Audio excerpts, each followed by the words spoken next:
This is the Tom Baby Tales, and I'm your host, Shannon Evans. I write about a small town in northeast Mississippi called Columbus, and sometimes I write about the rest of the state. And today I am going to tell you about an experience I had in an office here in town. First, I'm going to start with what happened to me uh, that led me to go to that office. Last week on Tuesday and Wednesday, and possibly Thursday, I felt like I was being followed when I was out at Friendship Cemetery. It was a white truck, it was a city-owned truck, and it seemed to be wherever I went and looked up, it was paralleling me on the parallel roads and stopped directly across from me. And it followed me in as I came into, like it was already posed in the cemetery, but it just followed me from the entrance. It was parked close by. Okay. So that was, and I thought, yeah, no, that's just coincidence. And then last Friday, today's Friday, last Friday, um, I was certain it was following me. And it, like I said, it's a small city truck. It's got a silver brushed aluminum frame over the back. And I thought it was strange. And then on Monday and Tuesday, it followed me again. And Wednesday, it was there. So it was so concerning that some of the maintenance people out there noticed what was going on and wanted me to be aware that I was being followed and they were concerned about it. They also said somebody had called animal control, and that seemed to arrive right as I left. Now, I do walk my dogs out there on a leash, pick up their poop. I mean, I'm a good dog owner. Other people walk their dogs out there. Um, I think most of them are leashed. But then there's neighbors whose dogs come in there and cats. Yes, there's cats that come in there. So, anyways, I just found the whole thing very interesting. So I asked the guy in the white truck, I was like, why are you following me? And he said, I was told to follow you. And I was like, who told you to follow me? He said, the lady who manages the cemetery. Well, whether she told him to do that, that's what he said. I didn't get the guy's name, but I should have. So I then went home. I made a phone call because I had been told that animal control was looking for me. Called animal control. And then they told me that they'd been called because a lady in a white van, me, um, was out walking two dogs. And that quote, the dogs had pooped on a grave. Well, that's not true, but whatever. That was just something somebody had called in. They had called it in on July 9th. Well, what's today? Today is the 18th. So when did I talk to animal control? That was day before yesterday. So, anyways, so I'm like, well, everybody in town knows me. Everybody in town knows I'm always in the cemetery. Everybody in town knows that I have, and the lady that runs the cemetery knows my name. She she should be able to find me. I'm not that hard to find. She even knows that I have a podcast. So, anyways, I was a little bit annoyed after I did figured out everything that was going on. And I walked up to her office. And I always record conversations that are in public offices that I know may or may not go in my way.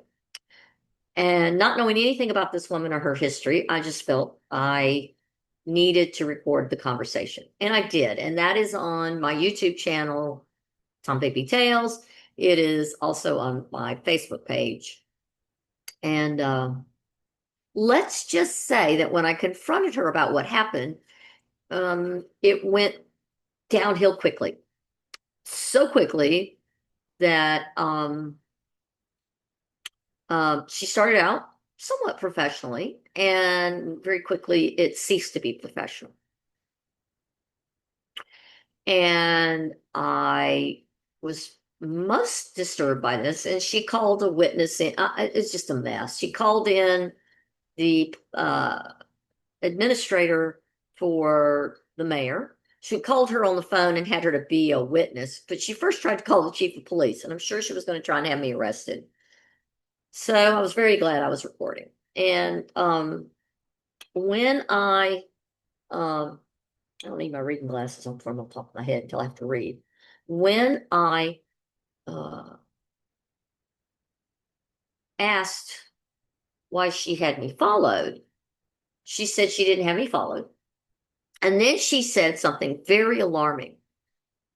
Get this. She said, "What are you doing that you are being followed?" So, in other words, blaming the victim. So that didn't sit well with me. And I tried to ask her how would she feel if it was her or her daughter or her sister or another woman that she was close to that was being, well, she wouldn't let me talk. She cut me off. Um,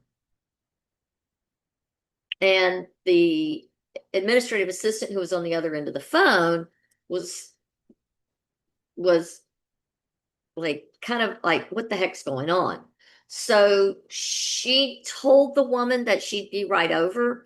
So she either walked over or drove over. I think she walked over. It's not very far from the mayor's office to here, to where this was. It's like a block, and it's like 2 blocks.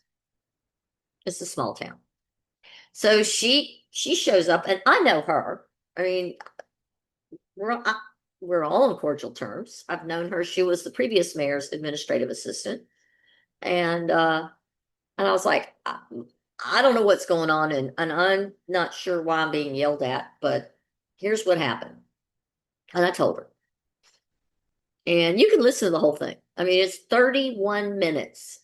Um, in the meantime, while the administrative assistant was walking over, now I don't know what a mayor's administrative assistant was going to do. And in the meantime, this woman kept trying to call the police chief, and the police chief was a little busy because there was the fire there was a police car that was involved in a rollover and people were injured, and there was another incident where a policeman was bit, for what I read in the paper, by somebody they were been pursuing. I guess the guy hid behind the washer and dryer in a house and they tried to extract him, and he bit the officer. So clearly the chief of police was a little busy and was not coming to the rescue of the lady who runs the Trotter Center and the cemetery and a few other things. And her name, by the way, is Regina Bonner. So it all transpires. It goes downhill really quickly. At some point, she says, "I'm racist," and I just told her, I said, "Don't you dare call me that." And as soon as I said, "Don't you dare call me that," she goes, "You hear her? She's threatening me." I'm like, oh, for the love of Pete. The insanity of it is mind blowing. So the whole thing boils down to she wanted to enforce you can't walk pets in the cemetery, but she has no signage. There's nothing on the website. There's nothing on the city website. So it boils down to yesterday afternoon, they put up no pets in the cemetery sign. My lovely friends have been very busy photoshopping in pets, everything from giraffes to sloths to puppy dogs and kitty cats and parrots and macaws in the cemetery being pets. So I have wonderful friends. So if you could do Photoshop and you could do something fun, yeah, I thought it was great. Anyways, I think my favorite one somebody sent me was because the woman keeps telling me I don't respect her authority. She has no authority. She said they sent me this thing of Cartman, and it was like, and it's a sign, and it says "respect my authority." Anyways, I thought it was funny. It's sad, but I still have to laugh because it was so disturbing. It was so unhinged. I did lodge a complaint with the city's HR. Um, and I ended up, well, let me get to that. In the meantime, holy cow, I find out, I go home after talking to the person who's in charge of HR at the City Hall, who was incredible, by the way, very professional, just like the administrative assistant who came over there to see what the heck was going on. They were incredibly professional. They were incredibly going, you need to you need to do this, that, and the other. These are the logical next steps. If you still have concerns, you should do this. And um, anyways, so I did. I followed up. I went over to the city hall. I went and spoke with the person who's in charge of that. Um, I gave her I let her listen to the first few minutes of the audio that I had recorded of the entire event, and she asked for the rest of the video. So I sent that to her, and I don't know what they're going to do, but I can't believe that this person is allowed to be in charge of things that are public facing in our town. This Regina Bonner, but I digress. Let me read to you what I have. So apparently, I asked for what the rules and regulations were. You know where I got the rules and regulations? Not from Ms. Bonner. I got them from animal control. The person from animal control had asked for them. So apparently, these rules and regulations were adopted November 16th of 1976. And since 1976, there's not been any signs that say no pets in the cemetery and da da da da. I think that their rule about no pets in the cemetery has to do with burials, which is a state law. It says, at no time will any type of pet be allowed in the cemetery. It's in the midst, that's the one line, item number 9. And that's in the midst of talking about about purchasing lots and what can be placed in the cemetery and what can't. It's right after fencing, tombstones, monuments, and decorations, and right before the fact that the city um, uh, that you have to pay money for upkeep and grave opening, blah blah blah, and that there's a deed. That's it. That's it. 49-year-old rule that can't be found anywhere. If the public cannot reasonably find the rule and there's no signage, then you can't uphold anything. And that's exactly what I was told by animal control. They can't even give you a warning because there was no rule until yesterday when they put up signs, which my friends have been having a ball with. So if you want some cheap entertainment, go to my Facebook page. In the meantime,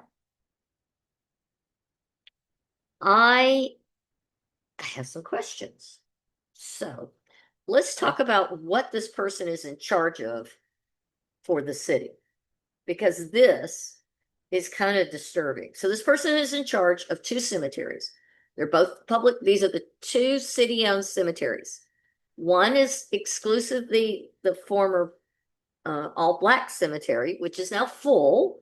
It was during segregation. It was built before the Civil War, and then it remained as a segregated black cemetery until it was filled. And it would appear that the last consistent burials, there were a few plots afterwards, but mostly the burials ended in the 30s and 40s.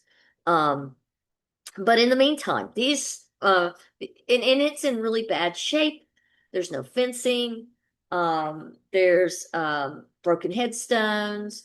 Although the city is mowing it, and as of yesterday, the guys who did the grounds yesterday, it looked fabulous.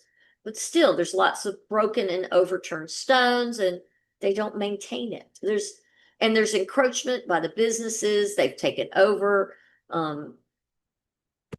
Acreage, and there's stuff going on that has not I don't know, I've got lag time here for some reason. Is that better? Okay.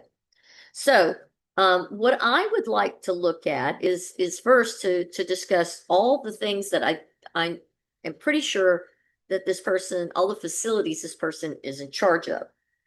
1, Regal Hall. 2, the convention center. It's called the Trotter Convention Center. The Riverwalk facilities, Friendship Cemetery, Sandfield Cemetery. Now, there might be others, but I'm not aware of any. So, I'm wondering, what the customer experiences have been like for anyone who has had to interact with her. I have had some people tell me that it has not been the best. I've had some people tell me that some organizations say they won't rent there anymore because she's made it such an untenable experience and that the costs have been raised. I have also been told that she makes exceptions for some groups of people, some not organizations, but people who represent certain organizations or um,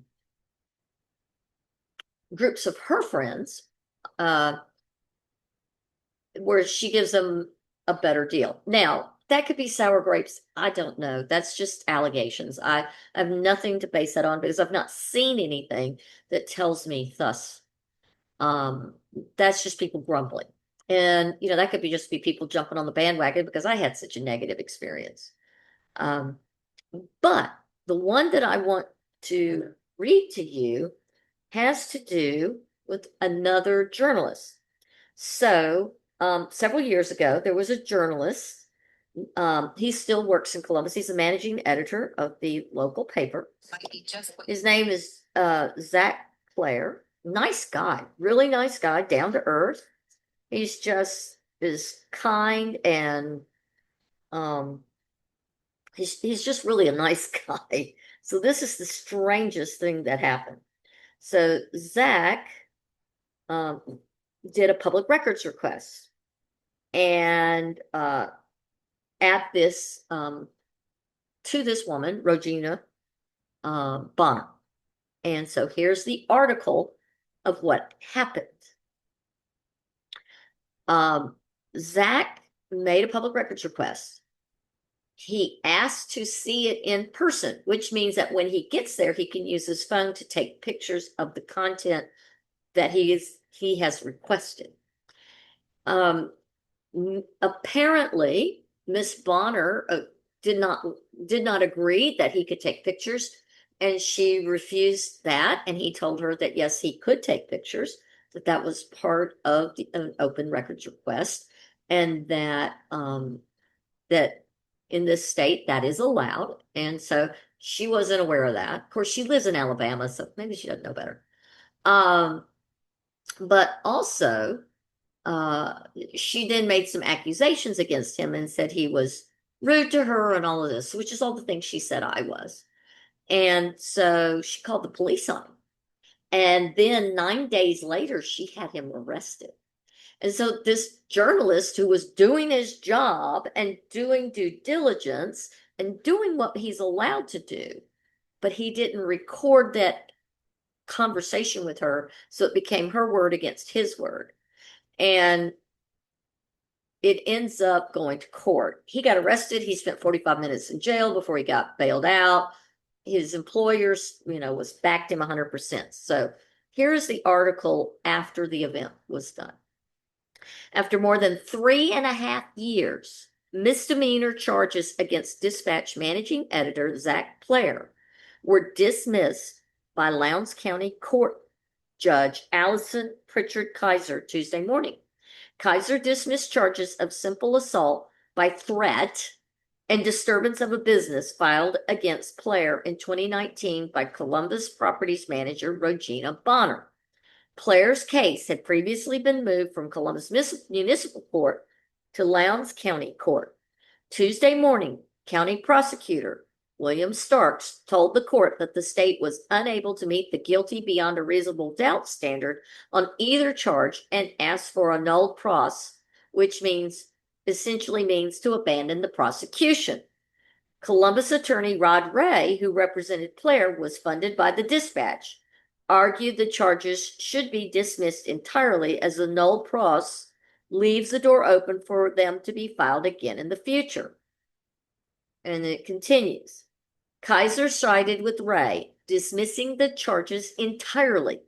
The court agrees that the state could not meet its burden, and I do think this means the prosecution will not go forward at this time. Ray told the Dispatch after hearing, after the hearing that even if all the facts in Bonner's claims were true, they did not constitute a crime. It is not a crime to go into a business or an office and essentially make a scene, even if you don't make a scene. Just raising your voice and telling people this is not okay does not meet, it is not a crime. Maybe in bad taste, but it's not a crime. He told them, he said, there are elements to each crime, and you have to prove each element beyond a reasonable doubt. The affidavits in this case were filed by a private citizen and were based on facts that are not criminal. Even if each and every one of these facts had been brought out in court, they would have not risen to the level of a crime. So, this continues. I applaud the prosecutor for standing up and saying that, Ray added. Bonner was not present in the courtroom and could not be reached for comment by press. This entire episode was a farce meant to discredit a member of the press who was investigating wrongdoing in Columbus city government. Dispatch publisher Peter Imes said, Zach was wrongly accused and arrested by city officials while at the same time one of those officials was blocking the legal duplication of public records. Multiple city officials across 2 administrations had the chance to defuse this situation and refused. These dismissed charges validate what we've known from the beginning, that there is zero evidence to support the claims against Zach. This is what happened originally. On April 9th of 2019, Player had an appointment with Bonner to review Trotter Convention Center rental records, which he had filed an open records request in order to review. The documents revealed that a city councilman had received a sweetheart deal at the city-owned convention center. When Player tried to take photographs of the public documents, an act deemed legal by the State Ethics Commission, Bonner told him he couldn't take pictures. So she's violating state ethics. Player responded that he could take photos as they were public documents, and Bonner called security and said she would call the police. She alleged that Player stood up and raised his voice, telling her to call then Chief Fred Shelton, according to a CPD incident report, and that he refused to leave the premises. Player left Bonner's office but remained in the building until police arrived. 10 days later, Columbus Police Department officers arrested Player in the Dispatch newsroom. I lost my place. In the Dispatch newsroom and led him out of the building in handcuffs. These now dismissed charges have been a part of my life for the last 3 years and 8 months, Player said Tuesday afternoon. Throughout this difficult process, I've appreciated this unwavering support of my family and the Dispatch, along with the many well wishes I've received from friends and readers. I'm certainly glad to have these accusations behind me. So she has a history of bullying the press. I know that when I was there, one of the first things she said was, I know this will be on my podcast. Well, I wasn't going to put it on my podcast, but then I was told about Zach's plight. And do you know he was never reimbursed for his court costs, his legal fees, the Dispatch's legal fees, pain and suffering? Nothing. Nothing happened to this woman. She says in her own words that she has no marks on her record for her behavior. Well, I'm here to tell you that while she may not have any professionally over there with HR prior to this event, based on this, I'm going to make sure that there is a record, a written record somewhere of what she has done, because I'm not going to tolerate being stalked by an employee of hers. I'm not going to have animal control sicked on me and my animals who are leashed and picked up after and cared for, etc., etc. I'm not going to be bullied. This is an abuse of her power. And so, as a result of this, I'm very carefully putting together a collection of public records requests. And I'm looking for some very specific information. And so come Monday, I will have my public records request, my FOIA request, pulled together, and I will be delivering it to City Hall to uh, I will follow the protocols of the city because this city does have protocols, and the people who run this city are really pretty decent, honorable people.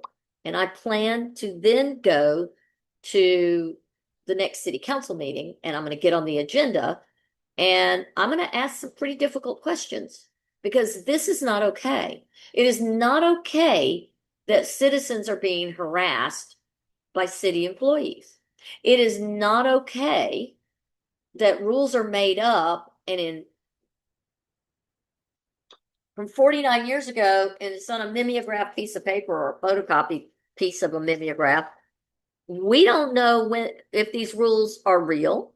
We don't know. She says that they were adopted November 16th, 1976, 49 years ago by the city council.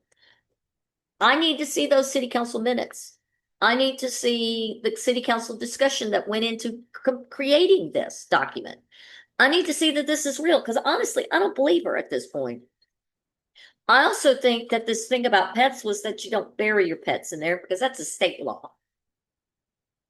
Anyways, this is just the start. I plan to get to the bottom of this. I don't plan to do this instead of the Columbus Housing Authority investigation. I don't think you can do one without the other at this point. Was she retaliating against me? Because she says it's been 7 months since she spoke to me. Maybe it has. I just think it's funny that she knows how many months it's been since she last spoke to me. It's not something I would have kept up with, but okay. So I'm curious why she decided to start tracking me now. Is she friends with Mr. Grathry? Did somebody put her up to it? I don't know. I don't know why this happened now. So it makes me curious. It makes me have lots of questions. It makes me watch my back. And I'm serious. How would you feel if your wife, your daughter, your sister, your mother, or just a real good friend of yours, another woman, was being followed by a city employee based on what? The fact that I go to the cemetery every single day? What is the real reason behind this? Was this to intimidate me? Because I'm not intimidated. I'm pissed as hell. I'm not intimidated. I will not be intimidated. Is it so she can set me up so she can have me arrested? Because that's what she did to Zach Clare. So I'm going to do a FOIA request and I'm going to ask for some of the same things that Claire was asking for in 2019. And I'm going to ask for them in 2025. And if she has me arrested, someone needs to take this video and someone needs to take the video that I have from the event itself. And they need to take it to the police station and they need to take it to the judge because this is insanity. And these are public servants who are working at a job on our tax dollars that you and I pay for them to be there. And they're supposed to be working for the city, for us, the city citizens. If that's how she treats me, how does she treat people who are in the worst moment of their life, having to make arrangements to bury their loved ones? Does she treat them with kindness and respect? I hope so. I hope I'm mistaken. Or does she treat them with less than kindness? Is she rude? Does she yell at them? Does she stalk them? I don't know. I'd like to know.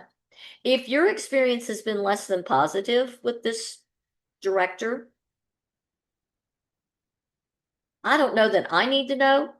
It'd be nice to know for my own validation, but it would be more important that you go to the city and tell Jamie, forget Jamie's last name, Jamie Garrett, who is the chief operations officer, and let her know that someone who's supposed to be working with the public is not easy to work with. If that's not your experience, that's great. That's fine. I understand. But I'm blown away by the behavior I witnessed. If you want to know what I'm talking about, this is my most recent video prior to this one on my YouTube channel, and I will put the link on my Facebook page as well, my personal Facebook page. That's my rant. I don't know where to go with this from here, other than to investigate why. Um, I mean, I'm curious why they hired somebody from out of town. She lives in Alabama. She works in Columbus. She works for the city here, but she's not invested here. She's not part of our community, but she has a big chokehold on our community. She runs the hitching lot. She runs two places where public events can be held. She runs both city cemeteries. It's a lot of time that she should be interacting with the public and should have really good people skills. So, my dog just came up to visit. If she doesn't have real good people skills, why is she in that position? It is a public facing position, and one would think that would be an important aspect. Maybe something's wrong. Maybe she's not well. Maybe she needs training. I don't know. All I know is it was an incredibly disturbing experience, and I wouldn't wish it on anyone else. And um, I hope she never treats any of your loved ones the way I was treated, especially if your loved ones are dealing with a loss and trying to figure out how to um, carry out the final wishes of their loved ones. So I want to thank you for coming on my podcast, Tom Bigby Tales. If you have any bits you think you could add, anything that might be helpful for me to know,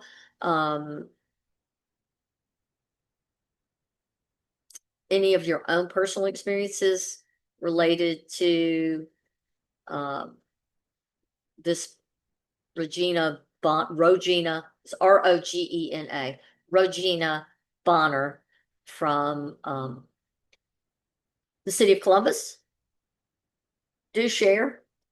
I'll be following up on Monday. After I filed my public records request, I will come back on and I will do an update of what I file. And let's see what we can find out about what's going on over there that this is transpiring, because it's something isn't right. And it definitely was an abuse of power, and it was someone acting like a bully. No one in our town should be treated like that. And no one, or visitors to our town, and no one should tolerate that. Thanks again. Until next time. I'm Shannon Evans, and this is the Tom Bigby Tales.